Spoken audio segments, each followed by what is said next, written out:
whether you want to be devoted, and it asks you to go over that baggage and those responsibilities you feel that you have, and basically says at the end of the day it's just you and God. That's all going to be gone at the end of the day, which is a very it's very like it almost like brings you to tears reading it, like having to say it out loud when you read it, and it can make you feel very lonely, but it gives you a bit of perspective on what's important. It gives you a perspective that it's not going to be there at the end.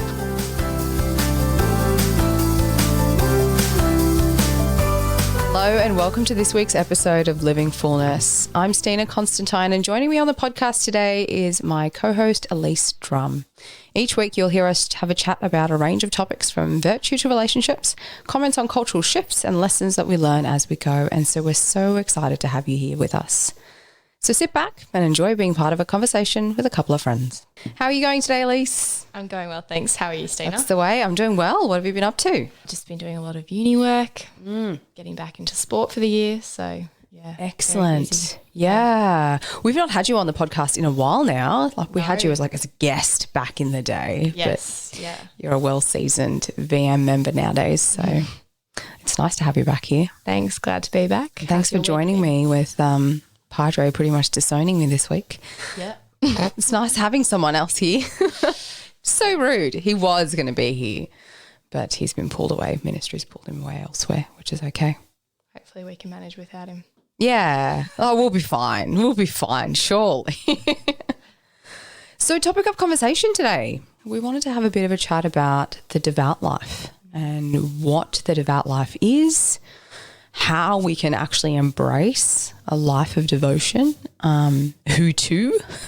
So maybe starting with maybe we should just sort of tease apart what the devout life actually means. Yeah, so the devout life is a concept. I actually first saw it on Instagram. There was an American Catholic influencer who had a Instagram, and it kind of caught my eye one day, and the Instagram name was Finding Philothea, and I had no idea what that was. Yeah. So I looked it up, and it was based on the devout life, because the book written by Francis de Sales is addressed to Philothea, which means devout one. And then one day in a bunch of books, I got given this book called The Devout Life, and the connection was made. And the devout life is essentially just a sort of holistic, all full steam ahead approach to every aspect of your life being focused on devotion to God and his will. In a nutshell. In a nutshell. Yeah. But I mean, that's a lot as well. Like it's encompassing our entire lives.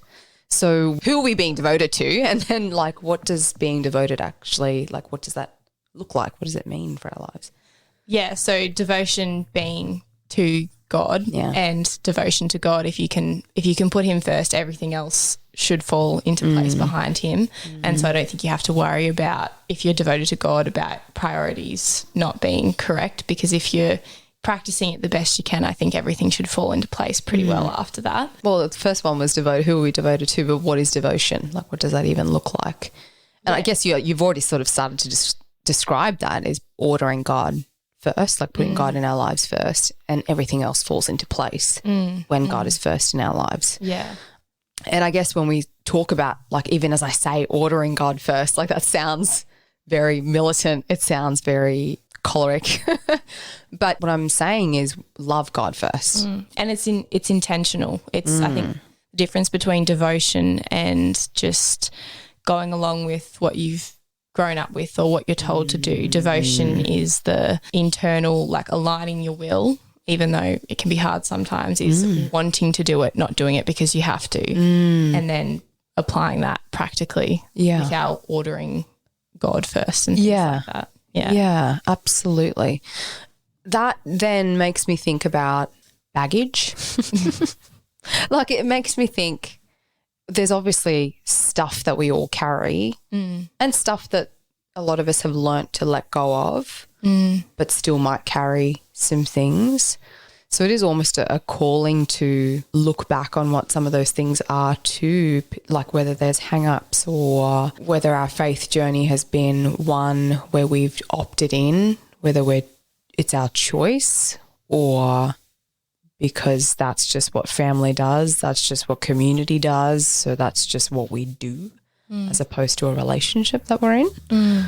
Yeah, it's funny that you mentioned that because I went back through the book recently and was reading one of the reflections to someone else, and I thought, what's a good one to start with? And there's near the beginning of the book, there's a reflection on essentially why you were created, and it puts you through this meditation where you're essentially called to decide whether you want to be devoted, and it asks you to go over that baggage and those responsibilities you feel that you have, and basically says at the end of the day, at the beginning and at the end, it's just you and God. And it even says to married couples, to people with responsibilities of families and all that sort of stuff, that's all going to be gone at the end of the day, which is it's very like it almost like brings you to tears reading it, like having to say it out loud when you read it, and it can make you feel very lonely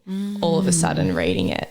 But yeah, it's a good way to, I suppose, approach that baggage, is that in that it gives you a bit of perspective on what's important, and it makes you realize that even though you can't always run away from that stuff and you can't let it go in that it might try and follow you on this earth, it gives you a perspective that it's not going to be there at the end. So like a detachment exercise? Is that what? It is. It's a detachment from all those things holding you back and all those excuses that you have.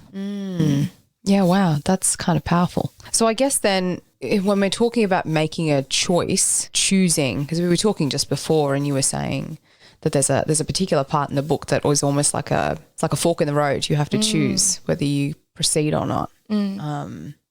So there is an element, not just an element, but an overarching choice that we get to make when it comes to devotion. We'll have our faiths, whatever faith that might be, but when we're talking about a relationship, it's a choice to choose to love someone. Yeah. And it's a choice at every moment. It's not one. It's all of them. So true. Yeah. So true. Yeah. Yeah. It's not a one and done. It's an ongoing. If only. Yes. That would be nice. Would make things a little bit easier. So I guess what would be some challenges then in living out? Because obviously it sounds really beautiful. It's inspiring and it's something I think most people who want to love God will want in their lives, in our lives, but it's not easy to live that out. So what do you foresee might be some challenges that stand in the way of living a devout life?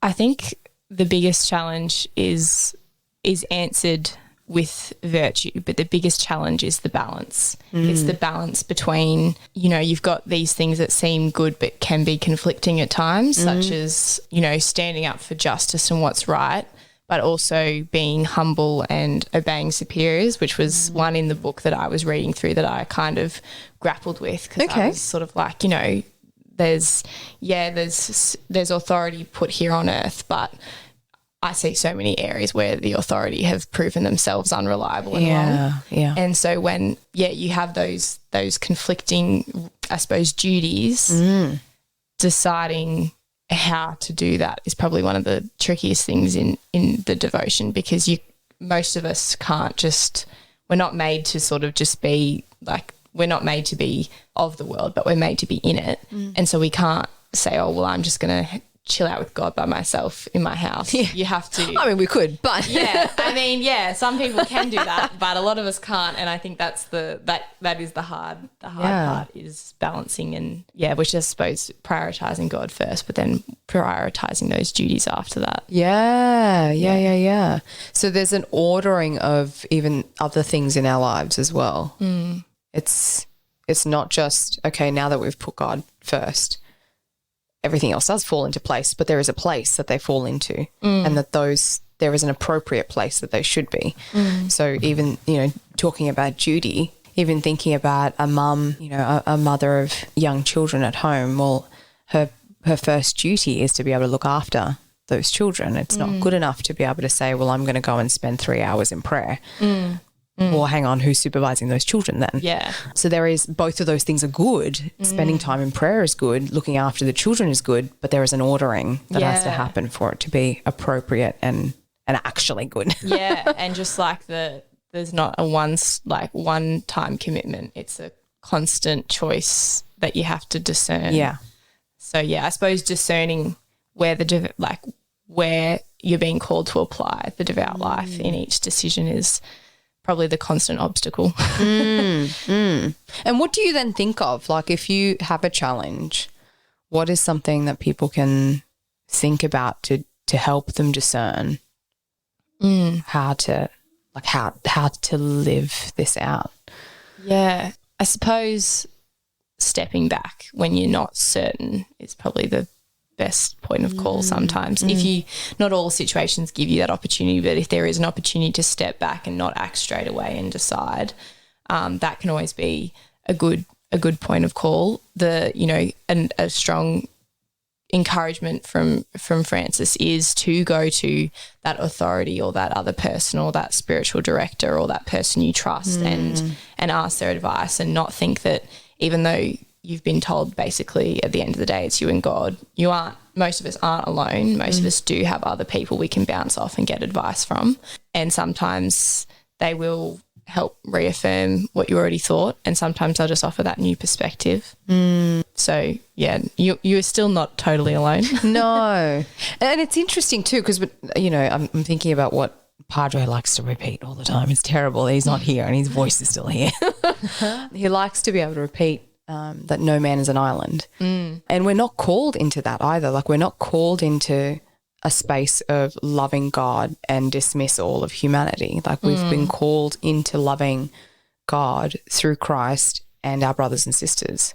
And like, even the very basic of love God and love neighbour. It's not just one, it's both. So we're not meant to be without community or the people. When I say community, the relationships around us. We're not meant to be without those relationships anyway, even though we've just said a few minutes earlier that there is prudence and wisdom in exercising detachment from all of those things, including the relationships that we have. But it's the balance. It's the balance. It's so true. It's the balance. Yeah. The balance between being able to let go and have God as number one, but also to maintain relationships, to love them. Yeah. And I suppose in the example you gave of the mother having this seeming conflict between the prayer and the duties of taking care of her children, I suppose the thing that I constantly forget is that your good works can be a prayer. When you have that conflict of work or study and prayer, if your duty is to be a mother or a student or a welder, you can be praying through your work if you offer it up with the right intentions. Yeah. So I suppose that's something that people should remember when they have pressure on them. 100%. Because I think sometimes we get stuck thinking prayer is only vocal. Yeah, or just like kneeling in a room with a candle. Yeah, exactly. But prayer can be our actions as well, if our intention is there for that. I love it. Love it. What difference do you think a devoted life actually makes? I think it's the check yourself points. I think so. There's a whole lot of examples given within the book itself, because it was designed for a whole range of people based on letters of spiritual direction. So it points out a lot of very relatable moments in everyday life where we're called to be devoted in ways you wouldn't necessarily have thought. So it talks about, interactions with friends who maybe don't have the same priorities and values as us. It talks about basically when to shut your mouth and all that sort of stuff. And it can be quite severe in how much we should check ourselves constantly throughout the day. So severe as in like how often we should do it? Or? That, and also I suppose the severity of like kind of like the you should cut off your right arm before you let let it cause you to sin, sort of thing. Yeah, okay. Oh, wow. So in other words, you're telling everyone to go read this book, I'm assuming? Yeah, look, if I can read it, anybody can read it.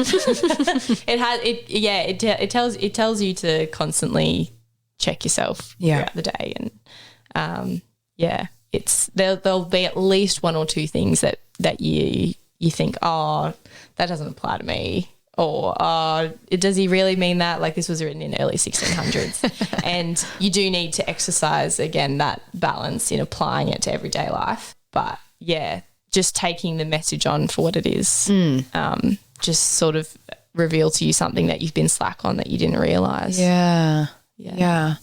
And I guess something else you were saying before too that I think is important that we have to mention, because we are, after all, a virtue ministry initiative. And it is the part of virtue, because that is the practical of how we live a devout life. Is it comes down to having the priorities ordered right and having them in the right manner, making sure God is first, making sure that we're not trying to do things on our own. We have people around us that we're trying to love. But then it comes down to the practicals of day to day, which is just lived out habitual goodness. And that's virtue. Yeah. And if there's virtues that you don't understand, or there's scenarios you don't know how to deal with, be proactive and don't think, I've got to, like you said, struggle through it by yourself. Find a book, find a resource, find someone who knows a bit more about it, and, be diligent. Yeah. And proactive. And courageous to even go and ask. Yeah. I think we have a lot. I certainly hear from lots of people individually who will come up and say, oh, yeah, I've thought about XYZ for years, but I've just haven't asked anyone about it. Well, why not? Because I felt stupid, or I was going to be embarrassed. Like everybody else knows, but I don't know. What? Yeah. Just go and ask someone, like pull someone aside if there's particularly if there's a particular virtue that you struggle with, or you see somebody else excel in, go and ask them about it. Like, hey, I noticed this particular thing in you. You do this really well. Talk to me.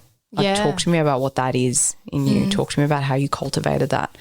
There might be one or two things you can learn. Yeah. I was talking to someone the other day who there was a certain, I suppose, ethical issue that had come up for them, and they'd always known where they sort of stood on it, but they didn't know enough of the background information to be able to talk. And then the opportunity presented itself for them, and they sort of said, I feel like I need, that there's a moral duty for me to do something here, but they weren't really equipped with the information to make, I suppose, informed comments or suggestions. And so they were left kind of floundering with the opportunity missed. And that's going to happen to us at one stage, but it shouldn't happen, much more than once. Or if it does, learn something from it. Yeah. Learn something from it, and don't let the next opportunity pass you by. Love it. Love it. So I guess that's the Introduction to Devout Life by Francis de Sales. And there's lots of different copies out there that you can find. It's not one that is, out of print. No, not at all. It's one that you can go and look up. You've got a very nice little version of it, which I've not seen before. Normally ones I see are quite big. Yeah, first edition of this one was published in 1953. Whoa. So she's an old one, this one. Yeah, a nice size one. So go and pick up a book and see if there's, a couple of things that you can learn from that. Before we end this week's episode, we'll do a truth, beauty and goodness. Is there a particular one that you've got? Yes. I attended the installation of the new Bishop of Newcastle Maitland.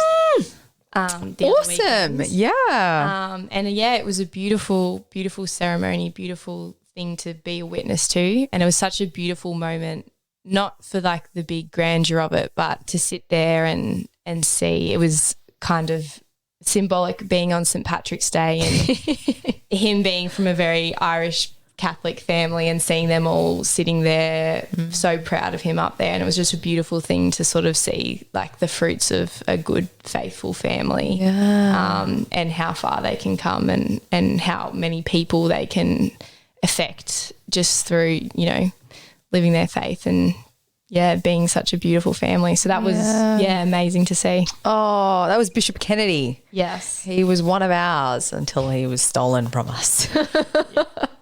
But very, very exciting. What was your truth, beauty and goodness? For me this week, it was this particular moment that I had where I was doing this book study with this particular friend, and we were talking about, discernment and asking, like purifying our intentions and figuring out what we actually are desiring and bringing that to God. And I just said to her, look, I just got to this point where I was like, what am I doing? Like, I'm fluffing around with all these words. Like, God, just give me the clarity to know and give me the grace to do your will. Like, simple. Let's just go back to absolute basics. And I just said it, and her phone rang. And she answered the phone call, and it was her dad on the phone. And she just sort of said to Dad, Dad, I'm just with someone at the moment. Do you mind if I call you back later? And he's like, of course, yeah, no worries. And then she proceeded to tell me that this adult friend of mine, her and her dad call like every week. They have a phone conversation every single week. And so I'm sitting here going, that is really sweet. And for me, listening to her conversation with her dad, it was like God was almost communicating to me that, Stina, all you have to do is just ask. I will pursue you. Like, don't worry about you having to do anything else. You don't even, all you have to do is bring me your desire. Know your desire and bring it to me.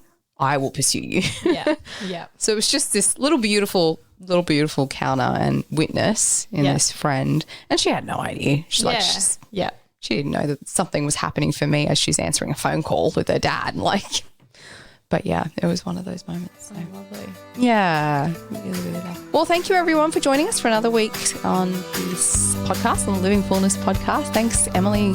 Oh my gosh. Thanks, Elise, for joining us on the podcast too, for co-hosting this episode with me. It's been fun. My pleasure. Yeah. You will see Elise again. Well, you won't see Elise. You'll hear from Elise again pretty soon. So make sure you jump back on then. But as always, until next time, know about love and prayers.